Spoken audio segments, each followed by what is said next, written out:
Hey guys, it's me Seren, back with another video. Today's hidden figure is Althea Gibson. Althea Gibson is someone that has been highly requested, but she's actually someone that I have heard of. As I've said before, a lot of these women are brand new to me, women that I've never heard of, but Althea Gibson I have actually heard of.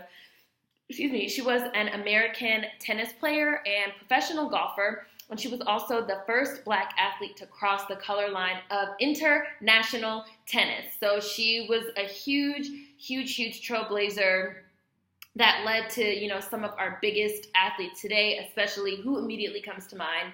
Serena and Venus Williams, especially Serena, who some people say that they feel like she's the best professional athlete of all time, beating Michael Jordan, that she is the best. And there really would be no Venus and Serena without Althea Gibson. So let's go ahead and get into her.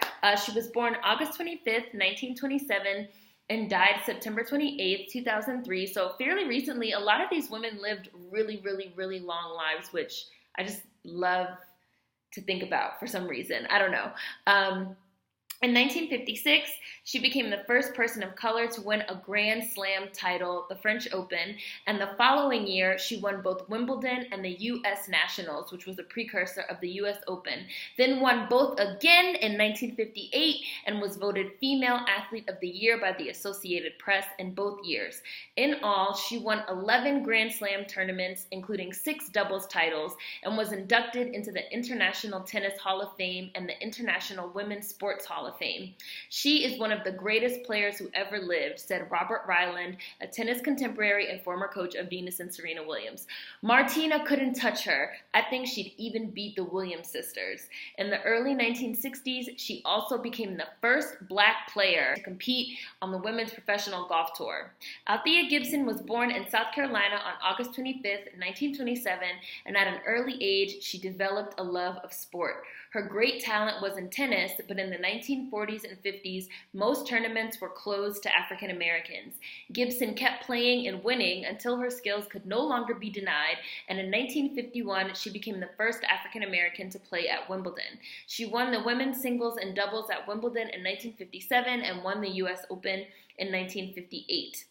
At a young age, Gibson moved with her family to Harlem, where they struggled to make ends meet, living on public assistance for a time. She also struggled in the classroom, often skipping school altogether and becoming an 8th grade dropout who haunted pool halls and sports tournaments. Gibson loved to play sports, especially table tennis, and she soon made a name for herself as a local table tennis champion. Her skills were eventually noticed by musician Buddy Walker, who invited her to play tennis on local courts. After winning several tournaments hosted by the local recreation department, Gibson was introduced to the Harlem River tennis courts in 1941. Just 1 year after picking up a racket for the very first time, she won a local tournament sponsored by the American Tennis Association, an African-American organization established to promote and sponsor tournaments for Black players. She picked up 2 more ATA titles in 1944 and 1945.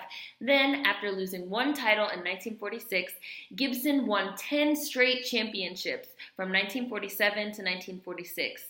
Amidst this winning streak, she made history as the first African-American tennis player to compete at both the U.S. National Championships 1950 and Wimbledon 1951. So where is my Althea Gibson movie? I will watch it. Gibson's success at the ATA tournaments paved the way for her to eventually attend Florida A&M University on a sports scholarship. She graduated from the school in 1953, but it was a struggle for her to get by. At one point, she even thought of leaving sports altogether to join the U.S. Army, and a good deal of her frustration had to do with the fact that so much of the tennis world was closed off to her. The white-dominated, white-managed sport was segregated in the United States, as was the world around it. After a piece in the American Lawn Tennis magazine lambasted the sport for denying a player of Gibson's caliber to compete in the world's best tournaments, in 1951, she became the first Black player to compete in Wimbledon, and by 1952, Gibson was a top 10 player in the United States. By 1953, she was a number 7 player. In 1955, Gibson and her game were sponsored by the United States Lawn Tennis Association, which sent her around the world on a State Department tour that saw her compete in places like India, Pakistan, and Burma. In 1956, it all came together when she won the French Open. Wimbledon and U.S. Open titles followed in both 1957 and 1958, and she won both the women's singles and doubles at Wimbledon in 1957.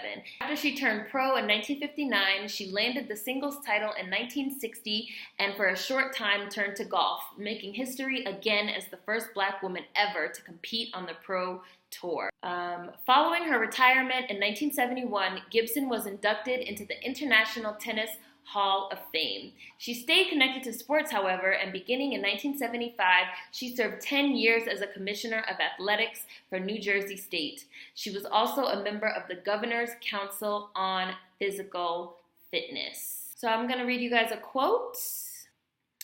Shaking hands with the Queen of England was a long way from being forced to sit in the colored section of the bus going into downtown Wilmington, North Carolina.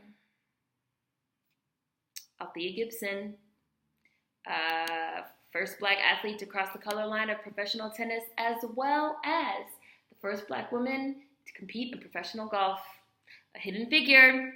See you guys tomorrow. Tomorrow is officially the 14th. It's the halfway point. I will see you guys tomorrow. I can't believe we're already halfway through this month. I can't believe we're already halfway through our Hidden Figure series. So continue making the suggestions. I really, really love them. I'll see you guys tomorrow. Food for thought as always. Links in the description box. Peace!